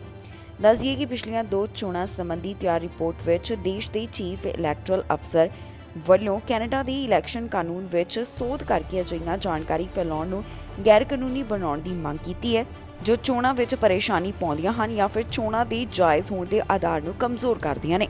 ਅਫਸਰ ਵੱਲੋਂ ਇਹ ਵੀ ਮੰਗ ਕੀਤੀ ਗਈ ਹੈ ਕਿ VOTING ਪ੍ਰੋਸੈਸ ਬਾਰੇ ਗਲਤ ਜਾਣਕਾਰੀ ਜਾਂ ਫਿਰ ਬਿਆਨ ਦੇਣ ਸੰਬੰਧੀ ਵੀ ਕਾਰਵਾਈ ਕੀਤੀ ਜਾਣੀ ਚਾਹੀਦੀ ਹੈ। ਅਫਸਰ ਇਹ ਵੀ ਚਾਹੁੰਦੇ ਨੇ ਕਿ ਇਸ ਤਰ੍ਹਾਂ ਦਾ ਨਿਯਮ ਬਣਾਇਆ ਜਾਵੇ ਜਿਸ ਰਾਹੀਂ ਕੋਈ ਵਿਗਿਆਪਨ ਜਾਂ ਫਿਰ ਸਿਆਸੀ ਸੰਦੇਸ਼ ਤਿਆਰ ਕਰਨ ਵਾਲਿਆਂ ਦੀ ਵੀ ਪਹਿਚਾਣ ਕੀਤੀ ਜਾ ਸਕੇ ਤਾਂ ਕਿ ਵੋਟਰਾਂ ਨੂੰ ਵੀ ਦੱਸਿਆ ਜਾ ਸਕੇ ਕਿ ਉਹ ਇਹਨਾਂ ਸੁਨੇਹਿਆਂ ਦੇ ਪਿੱਛੇ ਮੌਜੂਦ ਵਿਅਕਤੀਆਂ ਦੀ ਵਧੇਰੇ ਜਾਣਕਾਰੀ ਕਿੱਥੋਂ ਹਾਸਲ ਕਰ ਸਕਦੇ ਨੇ। ਇਸ ਤੋਂ ਇਲਾਵਾ ਇਸ ਰਿਪੋਰਟ ਰਾਹੀਂ ਹੋਰ ਵੀ ਕਈ ਤਰ੍ਹਾਂ ਦੀ ਮੰਗ ਅਫਸਰ ਵੱਲੋਂ ਕੀਤੀ ਗਈ ਹੈ, ਜਿਸ ਵਿੱਚ ਉਮੀਦਵਾਰਾਂ ਨੂੰ ਪਹਿਲਾਂ ਰਜਿਸਟਰ ਕਰਨ ਦੀ ਇਜਾਜ਼ਤ ਦੇਣਾ, ਵੋਟਰਾਂ ਨੂੰ ਚੋਣ ਪ੍ਰੋਸੈਸ ਹਾਸਲ ਕਰਨ ਤੋਂ ਹਟਣ ਦਾ ਅਧਿਕਾਰ ਦੇ ਕੇ ਉਹਨਾਂ ਦੀ ਪ੍ਰਾਈਵੇਟ ਜਾਣਕਾਰੀ ਨੂੰ ਹੋਰ ਵੀ ਸੁਰੱਖਿਅਤ ਕਰਨਾ, ਵੋਟਰਾਂ ਨੂੰ VOTING ਦੇ ਦਿਨ ਤੋਂ 45 ਦਿਨ ਪਹਿਲਾਂ ਵਿਸ਼ੇਸ਼ ਵੈਲਟ ਰਾਹੀਂ ਰਜਿਸਟਰ ਕਰਨ ਦੀ ਆਗਿਆ ਦੇਣਾ, ਵਿਸ਼ੇਸ਼ ਵੈਲਟ ਨੂੰ ਉਮੀਦਵਾਰਾਂ ਦੇ ਨਾਮ ਦੀ ਬਜਾਏ ਸਿਰਫ ਸਿਆਸੀ ਪਾਰਟੀ ਦੇ ਨਾਮ ਨਾਲ ਜਾਣਨ ਦੀ ਆਗਿਆ ਦੇਣਾ, ਇਲੈਕਸ਼ਨਜ਼ ਕੈਨੇਡਾ ਦੀ ਮੁਖੀ ਵਾਸਤੇ ਚੋਣਾਂ ਦੀ ਅਜਿਹੀ ਡੇਟ ਤੈਅ ਕਰਨੀ ਜਿਹੜੀ ਜ਼ਰੂਰੀ ਕਾਰਨਾਂ ਜਾਂ ਫਿਰ ਕਿਸੇ ਈਵੈਂਟ ਦੇ ਮੌਕੇ ਦੇ ਉੱਪਰ ਨਾ ਆਉਂਦੀ ਹੋਵੇ। ਇਹਨਾਂ तमाम ਗੱਲਾਂ ਦਾ ਜ਼ਿਕਰ ਰਿਪੋਰਟ ਵਿੱਚ ਕੀਤਾ ਗਿਆ ਹੈ। ਲਗਾਤਾਰ ਵਧ ਰਹੀ ਮਹਿੰਗਾਈ ਕਾਰਨ ਕੈਨੇਡਾ ਵਾਸੀ ਖਾਸੇ ਪਰੇਸ਼ਾਨ ਨੇ। ਹੁਣ ਵਧ ਰਹੀਆਂ ਕੀਮਤਾਂ ਉਹਨਾਂ ਨੂੰ ਕਾਫੀ ਜ਼ਿਆਦਾ ਸਤਾ ਰਹੀਆਂ ਨੇ। ਇੱਕ ਸਰਵੇ ਸਾਹਮਣੇ ਆਇਆ ਜੋ ਕਿ ਲੈਜਰ ਵੱਲੋਂ ਕਰਵਾਇਆ ਗਿਆ, ਜਿਸ ਵਿੱਚ ਪਤਾ ਚੱਲਿਆ ਕਿ ਕਿਵੇਂ ਕੈਨੇਡੀਅਨਸ ਪਰੇਸ਼ਾਨ ਨਜ਼ਰ ਆ ਰਹੇ ਨੇ। ਕੈਨੇਡਾ ਵਿੱਚ ਵਧ ਰਹੀ ਮਹਿੰਗਾਈ ਕੈਨੇਡੀਅਨਸ ਨੂੰ ਕਾਫੀ ਜ਼ਿਆਦਾ ਪਰੇਸ਼ਾਨ ਕਰ ਰਹੀ ਹੈ। ਹੁਣ ਜਿਹੜੀਆਂ ਗਰੋਸਰੀ ਦੀਆਂ ਕੀਮਤਾਂ ਵਿੱਚ ਲਗਾਤਾਰ ਵਾਧਾ ਹੋ ਰਿਹਾ ਹੈ, ਇਸ ਕਾਰਨ ਵੀ ਕੈਨੇਡਾ ਵਾਲੇ ਕਾਫੀ ਪਰੇਸ਼ਾਨ ਨਜ਼ਰ ਆ ਰਹੇ ਨੇ। ਇਸ ਬਾਰੇ ਇੱਕ ਸਰਵੇ ਸਾਹਮਣੇ ਆਇਆ ਜਿੱਥੇ ਲੋਕਾਂ ਵੱਲੋਂ ਆਪਣੇ ਵਿਚਾਰ ਸਾਂਝੇ ਕੀਤੇ ਗਏ ਨੇ। ਇਸ ਸਰਵੇ ਤੋਂ ਪਤਾ ਚੱਲਿਆ ਹੈ ਕਿ ਜੋ ਗਰੋਸਰੀ ਦੀਆਂ ਕੀਮਤਾਂ ਵਿੱਚ ਲਗਾਤਾਰ ਵਾਧਾ ਹੋ ਰਿਹਾ ਹੈ, ਉਸ ਤੋਂ ਬਾਅਦ ਕੈਨੇਡੀਅਨਸ ਨੂੰ ਪੈਸੇ ਸੰਬੰਧੀ ਪਰੇਸ਼ਾਨੀ ਹੋ ਰਹੀ ਹੈ। ਅਜਿਹਾ ਸੋਚਣ ਵਾਲਿਆਂ ਦੀ ਗਿਣਤੀ ਸਰਵੇ ਰਾਹੀਂ 38% ਦੱਸੀ ਗਈ ਹੈ। 2/3 ਕੈਨੇਡੀਅਨਸ ਇਹ ਮੰਨਦੇ ਨੇ ਕਿ ਗਰੋਸਰੀ ਦੀਆਂ ਕੀਮਤਾਂ ਵਿੱਚ ਜਿਹੜਾ ਵਾਧਾ ਹੋਇਆ ਉਸਨੇ ਉਹਨਾਂ ਦੀ ਜ਼ਿੰਦਗੀ ਉੱਪਰ ਕਾਫੀ ਜ਼ਿਆਦਾ ਪ੍ਰਭਾਵ ਪਾਇਆ ਹੈ। ਇਸ ਨਾਲ ਉਹਨਾਂ ਦੀ ਫਾਈਨਾਂਸ ਰਿਲੇਟਡ ਸਟ੍ਰੈਸ ਦੇ ਉੱਪਰ ਸਿੱਧੇ ਤੌਰ ਦੇ ਉੱਪਰ ਅਸਰ ਪਿਆ। 56% ਕਹਿੰਦੇ ਨੇ ਕਿ ਜਿਹੜੀਆਂ ਗੈਸ ਦੀਆਂ ਕੀਮਤਾਂ ਵਿੱਚ ਲਗਾਤਾਰ ਵਾਧਾ ਹੋ ਰਿਹਾ ਹੈ, ਇਸ ਕਾਰਨ ਉਹਨਾਂ ਦੀ ਜ਼ਿੰਦਗੀ ਕਾਫੀ ਪ੍ਰਭਾਵਿਤ ਹੋ ਰਹੀ ਹੈ। 3 ਵਿੱਚੋਂ 1 ਕੈਨੇਡੀਅਨ ਤਾਂ ਕਹਿੰਦਾ ਹੈ ਕਿ ਇਸ ਫਾਈਨੈਂਸ਼ੀਅਲ ਸਟ੍ਰੈਸ ਕਾਰਨ ਉਹਨਾਂ ਨੂੰ ਐਂਜ਼ਾਈਟੀ ਹੋ ਰਹੀ ਹੈ ਤੇ ਉਹਨਾਂ ਦੀ ਮੈਂਟਲ ਹੈਲਥ ਦੇ ਉੱਪਰ ਵੀ ਕਾਫੀ ਜ਼ਿਆਦਾ ਅਸਰ ਪੈ ਰਿਹਾ ਹੈ। ਦੱਸੀਏ ਕਿ ਸਰਵੇ ਲੈਜਰ ਵੱਲੋਂ ਕਰਵਾਇਆ ਗਿਆ, ਜਿਸ ਵਿੱਚ 2000 ਤੋਂ ਵੱਧ ਕੈਨੇਡੀਅਨਸ ਨੂੰ ਸ਼ਾਮਲ ਕੀਤਾ ਗਿਆ। ਇਸ ਸਰਵੇ ਵਿੱਚ 18 ਤੋਂ 34 ਸਾਲ ਵਾਲਿਆਂ ਨੂੰ ਸ਼ਾਮਲ ਕੀਤਾ ਗਿਆ, ਜਿਸ ਤੋਂ ਪਤਾ ਚੱਲਿਆ ਹੈ ਕਿ ਇਸ ਵੱਧ ਰਹੀ ਮਹਿੰਗਾਈ ਨੇ ਜ਼ਿੰਦਗੀ ਦੇ ਉੱਪਰ ਕੀ ਪ੍ਰਭਾਵ ਪਾਏ ਨੇ। ਦੱਸੀਏ ਕਿ ਇਹ ਸਰਵੇ ਆਨਲਾਈਨ ਕਰਵਾਇਆ ਗਿਆ, ਜੋ ਕਿ 12 ਅਪ੍ਰੈਲ ਤੋਂ 20 ਅਪ੍ਰੈਲ ਦੌਰਾਨ ਕਰਵਾਇਆ ਗਿਆ। ਵਿਰੋਧੀ ਪਾਰਟੀਆਂ ਪ੍ਰਧਾਨ ਮੰਤਰੀ ਜਸਟਿਨ ਟਰੂਡੋ ਦੀ ਸਰਕਾਰ ਤੋਂ ਮੰਗ ਕਰ ਰਹੀਆਂ ਨੇ। ਮੰਗ ਹੈ ਕਿ ਵੱਧ ਰਹੀ ਮਹਿੰਗਾਈ ਦੇ ਉੱਪਰ ਕਾਬੂ ਪਾਇਆ ਜਾਵੇ ਤੇ ਸਰਕਾਰ ਇਸ ਨਾਲ ਸੰਬੰਧਿਤ ਕੁਝ ਢੁਕਵੇਂ ਕਦਮ ਚੁੱਕੇ। ਇਹ ਮੰਗ ਕੰਜ਼ਰਵੇਟਿਵ ਪਾਰਟੀ ਤੇ NDP ਪਾਰਟੀ ਦੋਹਾਂ ਵੱਲੋਂ ਹੀ ਕੀਤੀ ਜਾ ਰਹੀ ਹੈ। ਆਪੋਜੀਸ਼ਨ ਪਾਰਟੀਆਂ ਵੱਲੋਂ ਹੁਣ ਲਿਬਰਲ ਸਰਕਾਰ ਤੋਂ ਮੰਗ ਕੀਤੀ ਜਾ ਰਹੀ ਹੈ। ਕੰਜ਼ਰਵੇਟਿਵ ਅਤੇ NDP ਪਾਰਟੀ ਲਿਬਰਲ ਸਰਕਾਰ ਨੂੰ ਕਹਿ ਰਹੀਆਂ ਨੇ ਕਿ ਹੁਣ ਵੇਲਾ ਆ ਗਿਆ ਕਿ ਉਹਨਾਂ ਵੱਲੋਂ ਬਿਹਤਰੀ ਵਾਸਤੇ ਕੁਝ ਕਦਮ ਚੁੱਕੇ ਜਾਣ। ਦਰਅਸਲ ਕੈਨੇਡਾ ਵਿੱਚ ਜੋ ਲਗਾਤਾਰ ਮਹਿੰਗਾਈ ਵਧ ਰਹੀ ਹੈ, ਉਸ ਸੰਬੰਧੀ ਫੈਡਰਲ ਸਰਕਾਰ ਨੂੰ ਕਦਮ ਚੁੱਕਣ ਦੀ ਅਪੀਲ ਕੀਤੀ ਜਾ ਰਹੀ ਹੈ। ਇਹ ਮੰਗ ਕੰਜ਼ਰਵੇਟਿਵ ਅਤੇ NDP ਪਾਰਟੀ ਕਰ ਰਹੀਆਂ ਨੇ। ਕੰਜ਼ਰਵੇਟਿਵ ਪਾਰਟੀ ਵੱਲੋਂ ਹਾਊਸ ਆਫ ਕਾਮਨਸ ਵਿੱਚ ਇਸ ਮੁੱਦੇ ਨਾਲ ਜੁੜੀ ਹੋਈ ਗੱਲ ਕੀਤੀ ਗਈ। ਉਹਨਾਂ ਨੇ ਕਿਹਾ ਕਿ ਸਰਕਾਰ ਵੱਲੋਂ ਜੋ good and services tax gasoline ਅਤੇ ਡੀਜ਼ਲ ਉੱਪਰ ਲਿਆ ਜਾਂਦਾ ਹੈ, ਸਰਕਾਰ ਉਸ ਨੂੰ ਹੁਣ ਬੰਦ ਕਰ ਦੇਵੇ। ਇਸ ਤੋਂ ਇਲਾਵਾ ਕੁਝ ਟੈਕਸ ਫ੍ਰੀਜ਼ ਕਰਨ ਦੀ ਵੀ ਮੰਗ ਕੀਤੀ ਗਈ ਹੈ। ਕੰਜ਼ਰਵੇਟਿਵ ਪਾਰਟੀ ਵੱਲੋਂ ਜ਼ਿਕਰ ਕੀਤਾ ਗਿਆ ਕਿ ਕਿਵੇਂ ਲੋਕਾਂ ਨੂੰ ਇਸ ਸਮੇਂ ਗੈਸ ਦੀਆਂ ਕੀਮਤਾਂ ਵਾਸਤੇ $2 ਤੋਂ ਵੱਧ ਦੀ ਕੀਮਤ ਦੇਣੀ ਪੈ ਰਹੀ ਹੈ। ਇਸ ਮੋਸ਼ਨ ਨੂੰ NDP ਪਾਰਟੀ ਅਤੇ ਬਲਾਕ ਕਿਊਬਿਕ ਪਾਰਟੀ ਦੀ ਸਪੋਰਟ ਵੀ ਮਿਲੀ। NDP ਲੀਡਰ ਜਗਮੀਤ ਸਿੰਘ ਵੀ ਲਗਾਤਾਰ ਵਧ ਰਹੀ ਮਹਿੰਗਾਈ ਨੂੰ ਲੈ ਕੇ ਆਪਣਾ ਪੱਖ ਰੱਖਦੇ ਹੋਏ ਨਜ਼ਰ ਆ ਰਹੇ ਨੇ ਤੇ ਉਹਨਾਂ ਵੱਲੋਂ ਮੰਗ ਕੀਤੀ ਜਾ ਰਹੀ ਹੈ ਕਿ ਜਲਦ ਸਰਕਾਰ ਇਸ ਸੰਬੰਧੀ ਕੁਝ ਕਦਮ ਚੁੱਕੇ। With the high cost of fuel, food, and housing. Since February, we Conservatives have been presenting pragmatic and reasonable solutions to help Canadians who are suffering because of the affordability crisis. Instead, Trudeau is being vindictive and unreasonable. He thinks he's hurting Conservatives politically by saying no to our proposals. In fact, he is punishing Canadians with his petty political vengeance. The solutions that we've been offering for months aren't radical ideas. They are common sense solutions. When gas prices went through the roof this winter, we asked that the government suspend the GST on fuel to give Canadians a break. Other countries were providing tax reliefs. Some provinces were doing it too, and we believed that our federal government could do it. The Prime Minister said no. We then asked again for relief for Canadians by suspending the carbon tax on April 1st. another reasonable idea during a difficult time that would give Canadians just a little bit of a break. Again, Trudeau said no. Both times it was clear he was saying no to us because of politics, because it was us who were asking for it, because it was our idea. But the fact is, in both cases, when Trudeau said no to Conservatives, his vindictiveness did not hurt us, but it did hurt Canadians. Keep in mind, the cost of living crisis does not directly affect him. The Prime Minister doesn't pay for his own gas. He doesn't pay for his own food. He does not have to stand in line. Conservatives have been asking as well that the tariff on fertilizer brought before March 2nd be removed in order to help our agricultural producers. The Prime Minister again said no. Again, his political vindictiveness in saying no to us doesn't hurt Conservatives. Canada ਦੇ ਕੁਝ ਖਰਾਬ ਰਸਤਿਆਂ ਸੰਬੰਧੀ ਇੱਕ list ਜਾਰੀ ਹੋਈ ਹੈ ਜਿਸ ਵਿੱਚ ਕਈ ਰੋਡਸ ਦਾ ਨਾਮ ਸਾਹਮਣੇ ਆਇਆ। ਪਹਿਲੇ ਨੰਬਰ ਦੇ ਉੱਪਰ ਨਾਮ ਹੈਮਿਲਟਨ ਦੇ ਇੱਕ ਰਸਤੇ ਦਾ ਸਾਹਮਣੇ ਆਇਆ। ਉਸ ਤੋਂ ਬਾਅਦ ਬਾਕੀਆਂ ਬਾਰੇ ਵੀ ਜਾਣਕਾਰੀ ਸਾਹਮਣੇ ਆ ਰਹੀ ਹੈ। 10 ਨਾਮ ਜਿਹੜੇ ਸਾਹਮਣੇ ਆਏ ਜਿਨ੍ਹਾਂ ਦੀ ਜਿਹੜੇ ਹਾਲਾਤ ਸਨ ਉਹਨਾਂ ਦਾ ਜਾਇਜ਼ਾ ਲੈਣ ਤੋਂ ਬਾਅਦ ਉਹਨਾਂ ਨੂੰ ਇਸ ਲਿਸਟ ਵਿੱਚ ਸ਼ਾਮਿਲ ਕੀਤਾ ਗਿਆ। ਉਹਨਾਂ ਦੀ ਜਾਣਕਾਰੀ ਤੁਹਾਡੇ ਨਾਲ ਇਸ ਖਬਰ ਵਿੱਚ ਸਾਂਝੀ ਕਰਾਂਗੇ। ਓਨਟਾਰੀਓ ਦਾ ਸਭ ਤੋਂ ਮਾੜਾ ਰੋਡ ਹੈਮਿਲਟਨ ਰੋਡ ਹੈ, ਜਿਸ ਦੀ ਜਾਣਕਾਰੀ ਇੱਕ ਤਾਜ਼ਾ ਲਿਸਟ ਤੋਂ ਸਾਹਮਣੇ ਆਈ ਹੈ। ਜੀ ਹਾਂ, ਕੈਨੇਡੀਅਨ ਆਟੋਮੋਬਾਈਲ ਐਸੋਸੀਏਸ਼ਨ ਵੱਲੋਂ ਆਪਣੀ ਇੱਕ ਸਾਲਾਨਾ ਸੂਚੀ ਜਾਰੀ ਕੀਤੀ ਗਈ, ਜਿਸ ਵਿੱਚ ਉਹਨਾਂ ਵੱਲੋਂ ਹੈਮਿਲਟਨ, ਟੋਰਾਂਟੋ ਤੇ ਪ੍ਰਿੰਸ ਐਡਵਰਡ ਕਾਉਂਟੀ ਦੇ ਕੁਝ ਰੋਡਸ ਨੂੰ ਘਟੀਆ ਰੋਡਸ ਦੇ ਤੌਰ ਦੇ ਉੱਪਰ ਚੁਣਿਆ ਗਿਆ। ਰੈਜ਼ੀਡੈਂਟਸ ਵੱਲੋਂ ਵਰਸਟ ਰੋਡਸ ਦੇ ਸੰਬੰਧ ਵਿੱਚ ਵੋਟਿੰਗ ਕੀਤੀ ਗਈ, ਜਿਸ ਤੋਂ ਬਾਅਦ ਨਵੀਂ ਸੂਚੀ ਜਾਰੀ ਕੀਤੀ ਗਈ ਹੈ। ਦਰਅਸਲ ਰੋਡਸ ਦੀਆਂ ਕੁਝ ਚੀਜ਼ਾਂ ਨੂੰ ਧਿਆਨ ਵਿੱਚ ਰੱਖਦਿਆਂ ਹੀ ਇਹ ਸੂਚੀ ਤਿਆਰ ਕੀਤੀ ਜਾਂਦੀ ਹੈ। ਇਸ ਦੌਰਾਨ ਰੋਡ ਦੇ ਹਾਲਾਤ, ਉਸ ਵਿੱਚ ਪਏ ਟੋਏ ਅਤੇ ਹੋਰ ਕਈ ਚੀਜ਼ਾਂ ਨੂੰ ਧਿਆਨ ਵਿੱਚ ਰੱਖਦਿਆਂ ਹੀ ਸੂਚੀ ਤਿਆਰ ਕੀਤੀ ਜਾਂਦੀ ਹੈ। ਇਹਨਾਂ ਵੋਟਰਸ ਵਿੱਚ ਕਾਫੀ ਵੱਡੀ ਗਿਣਤੀ ਅੰਦਰ ਸਾਈਕਲਿਸਟ ਅਤੇ ਰਾਹਗੀਰ ਸ਼ਾਮਲ ਸਨ। ਓਨਟਾਰੀਓ ਵਿੱਚ ਇਸ ਸੂਚੀ ਅੰਦਰ ਸਭ ਤੋਂ ਵਰਸਟ ਰੋਡ ਬਾਰਟਨ ਸਟਰੀਟ ਈਸਟ, ਜਿਹੜਾ ਕਿ ਹੈਮਿਲਟਨ ਵਿੱਚ ਹੈ, ਉਸ ਨੂੰ ਦੱਸਿਆ ਗਿਆ। ਇਸ ਸੂਚੀ ਵਿੱਚ ਟੋਰਾਂਟੋ ਦੇ 4 ਰਸਤਿਆਂ ਦਾ ਨਾਮ ਵੀ ਸਾਹਮਣੇ ਆਇਆ ਹੈ। ਜੋ ਲਿਸਟ ਜਾਰੀ ਕੀਤੀ ਗਈ ਉਹ ਕੁਝ ਇਸ ਪ੍ਰਕਾਰ ਹੈ। ਪਹਿਲੇ ਤੇ Barton Street East in Hamilton, Ellington Avenue West in Toronto, Barker Street in Prince Edward County, County Road 49 in Prince Edward County, Carling Avenue in Ottawa, Ellington Avenue East in Toronto, Lake Shore Bewildered East in Toronto, Finch Avenue West in Toronto, Bronson Avenue in Ottawa, Queen Street in Kingston। ਇੱਥੇ ਇਹ ਵੀ ਦੱਸ ਦਈਏ ਕਿ Hamilton ਦੇ barter street ਦਾ ਨਾਮ 2019 ਦੀ ਸੂਚੀ ਵਿੱਚ 5ਵੇਂ number ਦੇ ਉੱਪਰ ਆਇਆ ਸੀ ਤੇ 2021 ਦੌਰਾਨ ਇਹ 3ਜੇ ਨੰਬਰ ਤੇ ਦਰਜ ਕੀਤਾ ਗਿਆ। 3 ਵਾਹਨ ਹਾਦਸੇ ਦਾ ਸ਼ਿਕਾਰ ਹੋਏ ਨੇ। ਇਸ ਦੌਰਾਨ 4 ਜਾਣੇ ਜ਼ਖਮੀ ਦੱਸੇ ਜਾ ਰਹੇ ਨੇ। ਇੱਕ ਦੀ ਹਾਲਤ ਗੰਭੀਰ ਅਤੇ ਬਾਕੀ 3 ਨੂੰ ਹਲਕੀਆਂ ਸੱਟਾਂ ਲੱਗਣ ਦੀ ਜਾਣਕਾਰੀ ਸਾਹਮਣੇ ਆਈ ਹੈ। ਪੁਲਿਸ ਮਾਮਲੇ ਦੀ ਜਾਂਚ ਕਰ ਰਹੀ ਹੈ। ਨਾਰਥ ਯਾਰਕ ਤੋਂ ਇੱਕ ਹਾਦਸੇ ਬਾਰੇ ਜਾਣਕਾਰੀ ਸਾਹਮਣੇ ਆ ਰਹੀ ਹੈ, ਜਿੱਥੇ ਇੱਕ ਵਿਅਕਤੀ ਗੰਭੀਰ ਰੂਪ ਵਿੱਚ ਜ਼ਖਮੀ ਦੱਸਿਆ ਜਾ ਰਿਹਾ ਹੈ। ਜਾਣਕਾਰੀ ਮੁਤਾਬਕ ਇੱਥੇ ਕਈ ਵਾਹਨ ਹਾਦਸੇ ਦਾ ਸ਼ਿਕਾਰ ਦੱਸੇ ਜਾ ਰਹੇ ਨੇ। ਨਾਰਥ ਯਾਰਕ ਤੋਂ ਇਹ ਮਲਟੀ ਵਹੀਕਲ ਕ੍ਰੈਸ਼ ਰਾਤ ਸਮੇਂ ਸਾਹਮਣੇ ਆਇਆ, ਜਿਸ ਤੋਂ ਬਾਅਦ ਇੱਕ ਵਿਅਕਤੀ ਗੰਭੀਰ ਰੂਪ ਵਿੱਚ ਜ਼ਖਮੀ ਹੋਇਆ। 3 ਜਾਣਿਆਂ ਨੂੰ ਹਸਪਤਾਲ ਵਿੱਚ ਭਰਤੀ ਕਰਵਾਏ ਜਾਣ ਦੀ ਵੀ ਪੈਰਾਮੈਡਿਕਸ ਵੱਲੋਂ ਜਾਣਕਾਰੀ ਸਾਂਝੀ ਕੀਤੀ ਗਈ ਹੈ। ਦੱਸ ਦਈਏ ਕਿ ਇਹ ਘਟਨਾ 8:29 ਦੇ ਕਰੀਬ ਬਲੈਕ ਕ੍ਰੀਕ ਐਂਡ ਟ੍ਰੈਥਵੇ ਡਰਾਈਵ ਦੇ ਨੇੜਿਓਂ ਸਾਹਮਣੇ ਆਈ। ਪੁਲਿਸ ਦਾ ਕਹਿਣਾ ਹੈ ਕਿ ਇੱਥੇ 3 ਵਾਹਨ ਹਾਦਸੇ ਦਾ ਸ਼ਿਕਾਰ ਹੋਏ ਨੇ। ਟੋਰਾਂਟੋ ਪੈਰਾਮੈਡਿਕਸ ਦੇ ਦੱਸਣ ਮੁਤਾਬਕ 30 ਸਾਲ ਦੇ ਕਰੀਬ ਇੱਕ ਵਿਅਕਤੀ ਨੂੰ ਟਰਾਮਾ ਸੈਂਟਰ ਵਿੱਚ ਭਰਤੀ ਕਰਵਾਇਆ ਗਿਆ। ਇਸ ਤੋਂ ਇਲਾਵਾ 3 ਜਿਹੜੇ ਬਾਕੀ ਨੇ ਉਹਨਾਂ ਨੂੰ ਲੋਕਲ ਹਸਪਤਾਲ ਵਿੱਚ ਭਰਤੀ ਕਰਵਾਇਆ ਗਿਆ। ਇਹਨਾਂ 3 ਜਾਣਿਆਂ ਨੂੰ ਮਾਮੂਲੀ ਸੱਟਾਂ ਆਈਆਂ ਦੱਸੀਆਂ ਗਈਆਂ ਨੇ। ਜਿਸ ਥਾਂ ਦੇ ਉੱਪਰ ਇਹ ਹਾਦਸਾ ਵਾਪਰਿਆ ਉਸ ਨੂੰ ਕੁਝ ਸਮੇਂ ਲਈ ਪੁਲਿਸ ਵੱਲੋਂ ਬੰਦ ਰੱਖਿਆ ਗਿਆ। ਫਿਲਹਾਲ ਪੀੜਤਾਂ ਦੇ ਨਾਮ ਜਨਤਕ ਨਹੀਂ ਕੀਤੇ ਗਏ। ਮਾਮਲੇ ਦੀ ਵਧੇਰੇ ਜਾਂਚ ਪੜਤਾਲ ਕੀਤੀ ਜਾ ਰਹੀ ਹੈ, ਜਿਸ ਤੋਂ ਬਾਅਦ ਪੁਲਿਸ ਵਿਭਾਗ ਵੱਲੋਂ ਬਾਕੀ ਦੀ ਅਪਡੇਟ ਸਾਂਝੀ ਕੀਤੀ ਜਾਵੇਗੀ। ਸਰੀ ਵਿੱਚ ਗੋਲੀਆਂ ਚੱਲਣ ਦਾ ਮਾਮਲਾ ਸਾਹਮਣੇ ਆਇਆ। ਇਸ ਦੀ ਅਪਡੇਟ ਪੁਲਿਸ ਵੱਲੋਂ ਸਾਂਝੀ ਕੀਤੀ ਗਈ। ਉਹਨਾਂ ਦਾ ਕਹਿਣਾ ਹੈ ਕਿ ਜੋ ਵਿਅਕਤੀ ਜਾਣੀ ਕਿ ਸਸਪੈਕਟ ਇਸ ਨਾਲ ਜੁੜਿਆ ਹੋਇਆ ਉਸ ਦੇ ਉੱਪਰ ਕਾਰਵਾਈ ਕੀਤੀ ਗਈ ਹੈ। ਪੁਲਿਸ ਵੱਲੋਂ ਕੀ ਕਾਰਵਾਈ ਕੀਤੀ ਗਈ ਇਹ ਵੀ ਉਹਨਾਂ ਵੱਲੋਂ ਦੱਸਿਆ ਗਿਆ।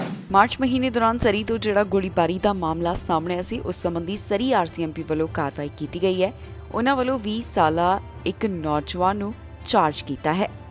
ਇਸ ਨੌਜਵਾਨ ਦੀ ਪਹਿਚਾਣ ਬੈਂਜਾਮਿਨ ਦੇ ਤੌਰ ਦੇ ਉੱਪਰ ਦੱਸੀ ਗਈ, ਜੋ ਕਿ ਕੋਕ ਕੁਇਟਲਮ ਨਾਲ ਸੰਬੰਧਿਤ ਦੱਸਿਆ ਜਾ ਰਿਹਾ ਹੈ। ਇਸ ਦੇ ਉੱਪਰ ਐਗਰੀਵੇਟਡ ਅਸੌਲਟ ਅਤੇ ਹਥਿਆਰ ਦੀ ਵਰਤੋਂ ਕਰਨ ਸੰਬੰਧੀ ਚਾਰਜਸ ਲਗਾਏ ਗਏ ਨੇ। ਇਸ ਦੀ ਜਾਣਕਾਰੀ ਪੁਲਿਸ ਵਿਭਾਗ ਵੱਲੋਂ ਸਾਂਝੀ ਕੀਤੀ ਗਈ ਹੈ। ਪੁਲਿਸ ਦੇ ਦੱਸਣ ਮੁਤਾਬਕ ਇਸ ਨੌਜਵਾਨ ਨੂੰ ਅਜੇ ਹਿਰਾਸਤ ਵਿੱਚ ਰੱਖਿਆ ਜਾਵੇਗਾ। ਇਹ ਉਦੋਂ ਤੱਕ ਇੱਥੇ ਰਹੇਗਾ ਜਦੋਂ ਤੱਕ ਉਸ ਦੀ ਕੋਰਟ ਵਿੱਚ ਅਗਲੀ ਪੇਸ਼ੀ ਨਹੀਂ ਹੋ ਜਾਂਦੀ। ਜਾਣਕਾਰੀ ਲਈ ਦੱਸ ਦਈਏ ਕਿ ਇਹ ਮਾਮਲਾ 23 ਮਾਰਚ ਦੌਰਾਨ ਸਾਹਮਣੇ ਆਇਆ, ਜਿੱਥੇ 9:30 ਦੇ ਕਰੀਬ ਕੁਝ ਕਾਲਸ ਆਈਆਂ, ਜਿੱਥੇ ਪੁਲਿਸ ਨੂੰ ਫਲੇਮਿੰਗੋ ਪੈਲੇਸ ਦੇ 15200 ਬਲਾਕ ਵਿੱਚ ਗੋਲੀਆਂ ਚੱਲਣ ਬਾਰੇ ਜਾਣਕਾਰੀ ਮਿਲੀ ਸੀ। ਜਿਸ ਵੇਲੇ ਪੁਲਿਸ ਘਟਨਾ ਵਾਲੀ ਥਾਂ ਦੇ ਉੱਪਰ ਪਹੁੰਚੀ ਤਾਂ ਉਹਨਾਂ ਦੇਖਿਆ ਕਿ ਇੱਕ ਵਿਅਕਤੀ ਨੂੰ ਗੋਲੀਆਂ ਲੱਗੀਆਂ ਹੋਈਆਂ ਸਨ। ਜਦੋਂ ਪੀੜਤ ਨੂੰ ਗੋਲੀਆਂ ਲੱਗੀਆਂ ਤਾਂ ਫਿਰ ਸਸਪੈਕਟ ਇੱਥੇ ਵਾਹਨ ਰਾਹੀਂ ਫਰਾਰ ਹੋ ਗਿਆ। ਪੁਲਿਸ ਵੱਲੋਂ ਉਦੋਂ ਤੋਂ ਹੀ ਇਸ ਮਾਮਲੇ ਦੀ ਜਾਂਚ ਪੜਤਾਲ ਕੀਤੀ ਜਾ ਰਹੀ ਸੀ, ਜਿਸ ਦੀ ਅਪਡੇਟ ਉਹਨਾਂ ਵੱਲੋਂ ਹੁਣ ਤਾਜ਼ਾ ਸਾਂਝੀ ਕੀਤੀ ਗਈ ਹੈ। ਇੱਕ ਬੜਾ ਹੀ ਦਿਲ ਦਹਿਲਾਉਣ ਵਾਲਾ ਮਾਮਲਾ ਸਾਹਮਣੇ ਆਇਆ, ਜਿੱਥੇ 2 ਸਾਲ ਦੇ ਬੱਚੇ ਵੱਲੋਂ ਪਿਤਾ ਤੇ ਗੋਲੀ ਮਾਰੀ ਗਈ। ਗੋਲੀ ਲੱਗਣ ਕਾਰਨ ਇਸ ਪਿਤਾ ਦੀ ਮੌਤ ਹੋ ਗਈ। ਪੁਲਿਸ ਨੇ ਕਾਰਵਾਈ ਕਰਦਿਆਂ ਇਸ ਬੱਚੇ ਦੀ ਮਾਂ ਨੂੰ ਹੁਣ ਹਿਰਾਸਤ ਵਿੱਚ ਲਿਆ, ਜਿਸ ਉੱਪਰ ਚਾਰजेस ਵੀ ਲਗਾਏ ਗਏ ਨੇ। ਅਮਰੀਕਾ ਦੇ ਫਲੋਰੀਡਾ ਤੋਂ ਇੱਕ ਬੜਾ ਹੀ ਹੈਰਾਨ ਕਰਨ ਵਾਲਾ ਮਾਮਲਾ ਸਾਹਮਣੇ ਆਇਆ, ਜਿੱਥੇ 2 ਸਾਲ ਦੇ ਇੱਕ ਬੱਚੇ ਵੱਲੋਂ ਆਪਣੇ ਪਿਤਾ ਨੂੰ ਗੋਲੀ ਮਾਰ ਦਿੱਤੀ ਗਈ। ਇਹ ਮਾਮਲਾ ਸਾਹਮਣੇ ਆਉਣ ਤੋਂ ਬਾਅਦ ਪੁਲਿਸ ਨੇ ਕਾਰਵਾਈ ਕਰਦਿਆਂ ਬੱਚੇ ਦੀ ਮਾਂ ਨੂੰ ਚਾਰਜ ਕੀਤਾ ਗਿਆ। ਪੁਲਿਸ ਅਥਾਰਟੀਜ਼ ਵੱਲੋਂ ਇਸ ਮਾਮਲੇ ਦੀ ਜੋ ਜਾਣਕਾਰੀ ਦਿੱਤੀ ਗਈ, ਉਸ ਵਿੱਚ ਉਹਨਾਂ ਦੱਸਿਆ ਕਿ ਇੱਕ ਬੱਚੇ ਨੇ ਆਪਣੇ ਪਿਤਾ ਨੂੰ ਗੋਲੀ ਮਾਰ ਦਿੱਤੀ ਕਿਉਂਕਿ ਉਸ ਨੂੰ ਘਰ ਵਿੱਚ ਇੱਕ ਅਨਸਿਕਿਉਰਡ ਗਨ ਮਿਲੀ। ਇਸ ਤੋਂ ਬਾਅਦ ਬੱਚੇ ਦੀ ਇਸ ਮਾਂ ਨੂੰ ਹੁਣ ਕ੍ਰਿਮੀਨਲ ਚਾਰजेस ਦਾ ਸਾਹਮਣਾ ਕਰਨਾ ਪੈ ਰਿਹਾ ਹੈ। ਜਿਸ ਵਿਅਕਤੀ ਉੱਤੇ ਗੋਲੀਆਂ ਚੱਲੀਆਂ, ਉਸ ਦਾ ਨਾਮ ਰਿਜੀ ਦੇ ਤੌਰ ਦੇ ਉੱਪਰ ਦੱਸਿਆ ਗਿਆ। 26 ਮਈ ਨਾਲ ਜੁੜਿਆ ਹੋਇਆ ਇਹ ਮਾਮਲਾ ਹੈ, ਜਦੋਂ ਰਿਜੀ ਦੀ ਬੈਕ ਵਿੱਚ ਗੋਲੀਆਂ ਲੱਗੀਆਂ। ਜਿਸ ਵੇਲੇ ਉਸਦੇ ਗੋਲੀ ਲੱਗੀ, ਉਸ ਦੌਰਾਨ ਉਹ ਵੀਡੀਓ ਗੇਮ ਖੇਡ ਰਿਹਾ ਸੀ। ਇਸ ਦੌਰਾਨ ਘਰ ਵਿੱਚ ਉਸਦੀ ਪਤਨੀ, 3 ਬੱਚੇ, ਜਿਨ੍ਹਾਂ ਵਿੱਚੋਂ ਇੱਕ ਦੀ ਉਮਰ 5 ਸਾਲ, ਇੱਕ ਦੀ 2 ਸਾਲ ਤੇ ਇੱਕ ਦੀ 5 ਮਹੀਨੇ ਸੀ, ਘਰ ਵਿੱਚ ਹੀ ਮੌਜੂਦ ਸਨ। ਜਦੋਂ ਰਿਜੀ ਦੇ ਗੋਲੀ ਲੱਗੀ ਤਾਂ ਉਸ ਨੂੰ ਲੋਕਲ ਹਸਪਤਾਲ ਵਿੱਚ ਤੁਰੰਤ ਭਰਤੀ ਕਰਵਾਇਆ ਗਿਆ, ਪਰ ਇੱਥੇ ਉਸ ਨੂੰ ਮ੍ਰਿਤਕ ਐਲਾਨ ਕਰ ਦਿੱਤਾ ਗਿਆ। ਪੁਲਿਸ ਦਾ ਕਹਿਣਾ ਹੈ ਕਿ ਇੱਕ 5 ਸਾਲਾ ਲੜਕੇ ਵੱਲੋਂ ਇਹ ਜਾਣਕਾਰੀ ਦਿੱਤੀ ਗਈ ਹੈ ਕਿ ਉਸ ਦੇ ਭਰਾ ਕੋਲ ਗਲਤੀ ਨਾਲ ਪਿਤਾ ਤੇ ਗੋਲੀ ਚੱਲ ਗਈ। ਪੁਲਿਸ ਦੇ ਦੱਸਣ ਮੁਤਾਬਕ ਇਸ ਹਥਿਆਰ ਨੂੰ ਚੰਗੀ ਤਰ੍ਹਾਂ ਇੱਥੇ ਰੱਖਿਆ ਨਹੀਂ ਗਿਆ ਸੀ, ਜਿਸ ਤੋਂ ਬਾਅਦ ਇਹ ਆਸਾਨੀ ਨਾਲ 2 ਸਾਲ ਦੇ ਬੱਚੇ ਦੇ ਹੱਥ ਲੱਗ ਗਿਆ ਤੇ ਉਸਨੇ ਇਸ ਘਟਨਾ ਨੂੰ ਅੰਜਾਮ ਦੇ ਦਿੱਤਾ। ਜਿਸ ਔਰਤ ਨੂੰ ਪੁਲਿਸ ਵੱਲੋਂ ਚਾਰਜ ਕੀਤਾ ਗਿਆ, ਉਸ ਦਾ ਨਾਮ ਆਯਾਲਾ ਤੇ ਉਮਰ 28 ਸਾਲ ਦੇ ਕਰੀਬ ਦੱਸੀ ਗਈ ਹੈ। ਇੱਥੇ ਇਹ ਵੀ ਦੱਸਣਯੋਗ ਹੈ ਕਿ ਪਹਿਲਾਂ ਵੀ ਇਸ ਤਰ੍ਹਾਂ ਦੇ ਕਈ ਮਾਮਲੇ ਸਾਹਮਣੇ ਆ ਚੁੱਕੇ ਨੇ, ਜਿੱਥੇ ਬੱਚਿਆਂ ਤੋਂ ਗਲਤੀ ਨਾਲ ਗੋਲੀਆਂ ਚੱਲ ਗਈਆਂ। ਕਈ ਵਾਰ ਪੁਲਿਸ ਵਿਭਾਗ ਵੱਲੋਂ ਸਲਾਹ ਦਿੱਤੀ ਗਈ ਕਿ ਜਦੋਂ ਤੁਹਾਡੇ ਘਰ ਵਿੱਚ ਛੋਟੇ ਬੱਚੇ ਮੌਜੂਦ ਨੇ ਤਾਂ ਫਿਰ ਹਥਿਆਰਾਂ ਨੂੰ ਸੁਰੱਖਿਅਤ ਸਟੋਰ ਕੀਤਾ ਜਾਵੇ, ਪਰ ਹੁਣ ਇੱਕ ਅਣਗਹਿਲੀ ਕਾਰਨ ਹੀ ਪਿਤਾ ਦੀ ਜਾਨ ਚਲੀ ਗਈ। ਪੁਲਿਸ ਵੱਲੋਂ ਇਸ ਮਾਮਲੇ ਦੀ ਵਧੇਰੇ ਜਾਂਚ ਪੜਤਾਲ ਕੀਤੀ ਜਾ ਰਹੀ ਹੈ। ਹੁਣ ਤੱਕ ਜੋ ਉਹਨਾਂ ਵੱਲੋਂ ਅਪਡੇਟ ਸਾਂਝੀ ਕੀਤੀ ਗਈ, ਤੁਹਾਨੂੰ ਇਸ ਖਬਰ ਵਿੱਚ ਦੱਸੀ ਹੈ। ਇੱਕ ਲੜਕੇ ਵੱਲੋਂ ਮਾਸ ਸ਼ੂਟਿੰਗ ਦੀ ਧਮਕੀ ਦਿੱਤੀ ਗਈ ਤਾਂ ਫਿਰ ਕੈਨੇਡਾ ਤੋਂ ਇਸ ਨੂੰ ਗ੍ਰਿਫਤਾਰ ਕੀਤਾ ਗਿਆ। ਇਸ ਲੜਕੇ ਨੇ ਅਮਰੀਕਾ ਦੀ ਇੱਕ ਥਾਂ ਦੇ ਉੱਪਰ ਗੋਲੀਆਂ ਚਲਾਉਣ ਸੰਬੰਧੀ ਧਮਕੀ ਜਾਰੀ ਕੀਤੀ ਸੀ। ਪੁਲਿਸ ਨੇ ਕਾਰਵਾਈ ਕਰਦਿਆਂ ਕੈਨੇਡਾ ਦੇ ਇੱਕ ਸੂਬੇ ਤੋਂ ਇਸ ਟੀਨੇਜਰ ਨੂੰ ਗ੍ਰਿਫਤਾਰ ਕੀਤਾ। ਇਸ ਟੀਨੇਜਰ ਵੱਲੋਂ ਕਿਹਾ ਜਾ ਰਿਹਾ ਸੀ ਕਿ LGBTQ ਦੇ ਇਵੈਂਟ ਵਿੱਚ ਉਸ ਵੱਲੋਂ ਗੋਲੀਆਂ ਚਲਾਈਆਂ ਜਾਣਗੀਆਂ। 17 ਸਾਲਾ ਲੜਕੇ ਵੱਲੋਂ ਸਮਾਗਮ ਵਿੱਚ ਗੋਲੀਆਂ ਚਲਾਉਣ ਦੀ ਧਮਕੀ ਦਿੱਤੀ ਤੇ ਪੁਲਿਸ ਨੇ ਇਸ ਸੰਬੰਧੀ ਕਾਰਵਾਈ ਕਰਦਿਆਂ ਟੀਨੇਜਰ ਨੂੰ ਗ੍ਰਿਫਤਾਰ ਕੀਤਾ। ਦਰਅਸਲ ਇਸ 17 ਸਾਲਾ ਲੜਕੇ ਵੱਲੋਂ ਫਲੋਰੀਡਾ ਵਿੱਚ LGBTQ ਸਮਾਗਮ ਉੱਤੇ ਗੋਲੀਆਂ ਚਲਾਉਣ ਦੀ ਧਮਕੀ ਦਿੱਤੀ ਸੀ। ਇੱਥੇ ਲੜਕੇ ਵੱਲੋਂ ਅਮਰੀਕਾ ਤੇ ਫਲੋਰੀਡਾ ਵਿੱਚ ਗੋਲੀਆਂ ਚਲਾਉਣ ਦੀ ਗੱਲ ਕਹੀ ਗਈ ਤਾਂ ਫਿਰ ਇਸ ਟੀਨੇਜਰ ਨੂੰ ਓਨਟਾਰੀਓ ਤੋਂ ਕਾਬੂ ਕੀਤਾ ਗਿਆ। ਇਸ ਮਾਮਲੇ ਦੀ ਜਾਣਕਾਰੀ ਅਧਿਕਾਰੀਆਂ ਵੱਲੋਂ ਸਾਂਝੀ ਕੀਤੀ ਗਈ। ਉਹਨਾਂ ਦੇ ਦੱਸਣ ਮੁਤਾਬਕ ਫਲੋਰੀਡਾ ਦੇ ਵੈਸਟ ਪਾਮ ਬੀਚ ਵਿਖੇ ਜਿਹੜਾ ਪ੍ਰਾਈਡ ਇਵੈਂਟ ਦਾ ਆਯੋਜਨ ਕੀਤਾ ਗਿਆ ਸੀ, ਇੱਥੇ ਇਸ ਲੜਕੇ ਵੱਲੋਂ ਗੋਲੀਆਂ ਚਲਾਉਣ ਦੀ ਧਮਕੀ ਦਿੱਤੀ ਗਈ ਸੀ। ਦੱਸਿਆ ਜਾ ਰਿਹਾ ਹੈ ਕਿ ਇਸ ਮਾਮਲੇ ਸੰਬੰਧੀ ਐਤਵਾਰ ਨੂੰ ਪੁਲਿਸ ਨੂੰ ਸੂਚਨਾ ਮਿਲੀ ਸੀ ਕਿ ਵੈਸਟ ਪਾਮ ਬੀਚ ਤੇ ਆਯੋਜਿਤ ਹੋਣ ਵਾਲੇ ਪ੍ਰਾਈਡ ਇਵੈਂਟ ਸੰਬੰਧੀ ਕਿਸੇ ਸ਼ਖਸ ਵੱਲੋਂ ਇੱਕ ਵੀਡੀਓ ਚੈਟ ਪਲੇਟਫਾਰਮ ਉੱਪਰ ਧਮਕੀ ਦਿੱਤੀ ਸੀ। ਪੁਲਿਸ ਦੇ ਦੱਸਣ ਮੁਤਾਬਕ ਟੀਨੇਜਰ ਵੱਲੋਂ ਵੀਡੀਓ ਦੌਰਾਨ ਧਮਕੀ ਦਿੰਦੇ ਸਮੇਂ ਹੱਥ ਵਿੱਚ ਬੰਦੂਕ ਫੜੀ ਹੋਈ ਸੀ ਅਤੇ ਉਹ LGBTQ ਭਾਈਚਾਰੇ ਖਿਲਾਫ ਟਿੱਪਣੀਆਂ ਕਰ ਰਿਹਾ ਸੀ। ਉਸਨੇ ਕਿਹਾ ਕਿ ਜਿਸ ਦਿਨ ਇੱਥੇ ਸਮਾਗਮ ਹੈ ਉਸ ਵੱਲੋਂ ਗੋਲੀਆਂ ਚਲਾਈਆਂ ਜਾਣਗੀਆਂ। ਟੀਨੇਜਰ ਨੇ ਦਾਅਵਾ ਕੀਤਾ ਕਿ ਉਹ ਪਾਲ ਬੀਚ ਕਾਉਂਟੀ ਤੇ ਹੀ ਰਹਿੰਦਾ ਹੈ।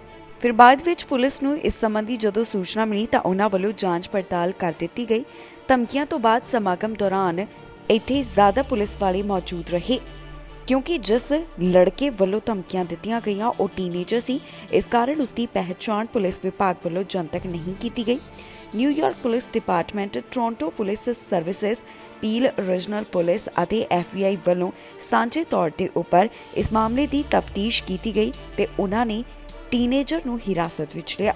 ਪੁਲਿਸ ਵੱਲੋਂ ਇਸ ਸੰਬੰਧੀ ਬਹੁਤੀ ਹੋਰ ਡਿਟੇਲ ਤਾਂ ਸਾਂਝੀ ਨਹੀਂ ਕੀਤੀ ਗਈ, ਪਰ ਉਹਨਾਂ ਦਾ ਕਹਿਣਾ ਹੈ ਕਿ ਇਸ ਦਾ ਕੋਈ ਵੀ ਆਮ ਲੋਕਾਂ ਨੂੰ ਖਤਰਾ ਨਹੀਂ ਹੈ ਤੇ ਉਹਨਾਂ ਵੱਲੋਂ ਮਾਮਲੇ ਦੀ ਵਧੇਰੇ ਜਾਂਚ ਪੜਤਾਲ ਕੀਤੀ ਜਾ ਰਹੀ ਹੈ।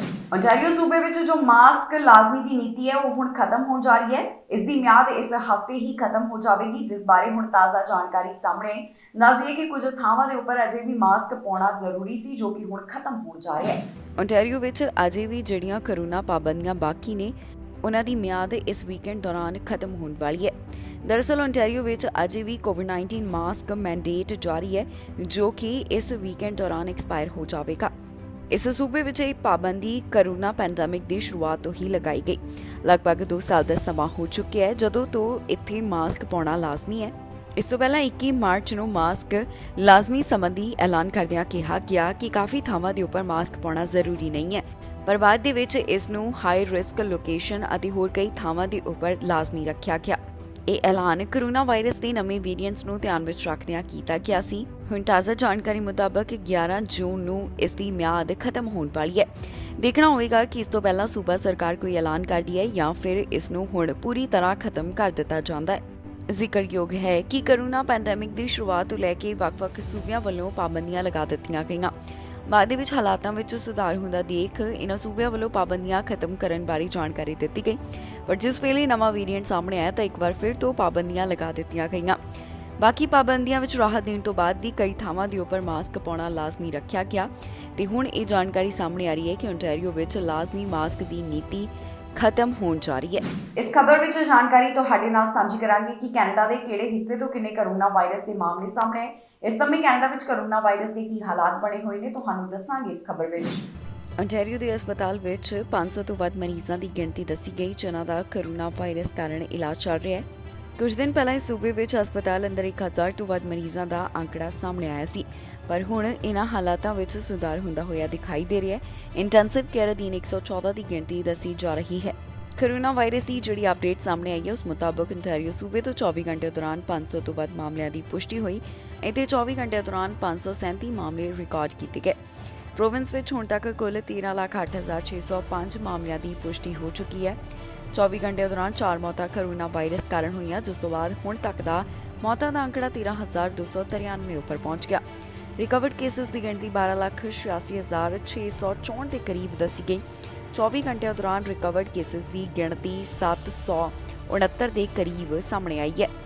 ਵੈਕਸੀਨੇਸ਼ਨ ਦੀ ਜਾਣਕਾਰੀ ਮੁਤਾਬਕ 12 ਸਾਲ ਤੇ ਇਸ ਤੋਂ ਵੱਧ ਉਮਰ ਵਾਲਿਆਂ ਵਿੱਚ 91.4% ਦੀ ਆਬਾਦੀ ਵੱਲੋਂ ਕੋਵਿਡ-19 ਵੈਕਸੀਨ ਦੇ 2 ਟੀਕੇ, 93.2% ਦੀ ਆਬਾਦੀ ਵੱਲੋਂ ਕੋਵਿਡ-19 ਵੈਕਸੀਨ ਦੀ ਪਹਿਲੀ ਡੋਜ਼, 57% ਦੀ ਆਬਾਦੀ ਵੱਲੋਂ ਕੋਵਿਡ-19 ਵੈਕਸੀਨ ਦੇ 3 ਟੀਕੇ ਲਗਵਾਏ ਗਏ। 5 ਸਾਲ ਤੋਂ 11 ਸਾਲ ਵਾਲਿਆਂ ਵਿੱਚ 56.8% ਦੀ ਆਬਾਦੀ ਵੱਲੋਂ ਕੋਵਿਡ-19 ਵੈਕਸੀਨ ਦੀ ਪਹਿਲੀ ਡੋਜ਼, 36.5% ਦੀ ਵੱਲੋਂ ਕੋਵਿਡ-19 ਵੈਕਸੀਨ ਦੇ 2 ਟੀਕੇ ਲਗਵਾਏ ਗਏ। ਟੈਸਟ ਪੋਜ਼ਿਟਿਵਿਟੀ ਰੇਟ ਸੂਬੇ ਵਿੱਚ 7.2% ਦਰਜ ਕੀਤਾ ਗਿਆ, ਜੋ ਕਿ ਪਿਛਲੇ ਹਫ਼ਤੇ 8.3% ਰਿਕਾਰਡ ਕੀਤਾ ਗਿਆ ਸੀ। ਕਿਊਬਿਕ ਸੂਬੇ ਦੇ ਹਸਪਤਾਲ ਵਿੱਚ 1000 ਤੋਂ ਵੱਧ ਮਰੀਜ਼ਾਂ ਦੀ ਗਿਣਤੀ ਹੈ, ਜਿਨ੍ਹਾਂ ਨੂੰ ਕਰੋਨਾ ਵਾਇਰਸ ਕਾਰਨ ਭਰਤੀ ਕਰਵਾਇਆ ਗਿਆ। ਇੱਥੇ ਹਸਪਤਾਲ ਵਿੱਚ 1007 ਮਰੀਜ਼ ਦੱਸੇ ਜਾ ਰਹੇ ਨੇ। ਇੰਟੈਂਸਿਵ ਕੇਅਰ ਅਧੀਨ 26 ਦੀ ਗਿਣਤੀ ਸਾਂਝੀ ਕੀਤੀ ਗਈ ਹੈ। ਸੂਬੇ ਵਿੱਚ ਬੀਤੇ 24 ਘੰਟੇ ਦੌਰਾਨ 6 ਮੌਤਾਂ ਕਰੋਨਾ ਵਾਇਰਸ ਕਾਰਨ ਹੋਈਆਂ ਨੇ, ਜਿਸ ਤੋਂ ਬਾਅਦ ਹੁਣ ਤੱਕ ਦਾ ਮੌਤਾਂ ਦਾ ਅੰਕੜਾ 15,456 ਦਰਜ ਕੀਤਾ ਗਿਆ।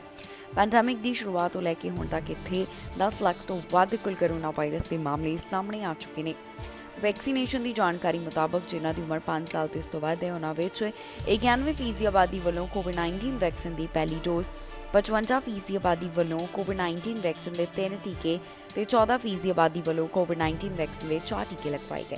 ਇਸ ਦੇ ਨਾਲ ਹੀ ਜਾਂਦੇ ਇੱਕ ਵਾਰ ਫਿਰ ਤੋਂ ਨਜ਼ਰ ਮਾਰਦੇ ਹਾਂ ਹੈਡਲਾਈਨਸ ਤੇ। ਅੰਤਰਰਾਸ਼ਟਰੀ ਵਿਦਿਆਰਥੀਆਂ ਨੂੰ ਝਟਕਾ, ਹੁਣ ਇਮੀਗ੍ਰੇਸ਼ਨ ਦਾ ਰਾਹ ਹੋਵੇਗਾ ਬੰਦ। ਸੁਪਰ ਵੀਜ਼ਾ ਬਾਰੇ ਵੱਡਾ ਐਲਾਨ, ਹੁਣ 5 ਸਾਲ ਤੋਂ ਵੱਧ ਰਹਿਣ ਦਾ ਮੌਕਾ। ਚੋਣਾਂ ਦੀ ਗਲਤ ਜਾਣਕਾਰੀ ਖਿਲਾਫ ਕਾਰਵਾਈ ਦੀ ਮੰਗ, ਚੀਫ ਇਲੈਕਟੋਰਲ ਅਫਸਰ ਨੇ ਕੀਤੀ ਇਸ ਦੀ ਮੰਗ। ਵੱਧ ਰਹੀ ਮਹਿੰਗਾਈ ਨਾਲ ਕੈਨੇਡਾ ਵਾਲੇ ਪਰੇਸ਼ਾਨ, ਖਾਣ ਦੀਆਂ ਚੀਜ਼ਾਂ ਹੋ ਰਹੀਆਂ ਹੋਰ ਵੀ ਮਹਿੰਗੀਆਂ। ਖਬਰਾਂ ਦੇ ਇਸ ਬੁਲੇਟਿਨ ਵਿੱਚ ਇੰਨਾ ਹੀ। ਫਿਲਹਾਲ ਮੈਨੂੰ ਇੰਦਰਪ੍ਰੀਤ ਕੌਰ ਸੰਗੇੜਾ ਨੂੰ ਦਿਓ ਇਜਾਜ਼ਤ ਤੇ ਤੁਸੀਂ ਵੇਖਦੇ ਰਹੋ ਟੀਵੀ ਪੰਜਾਬ।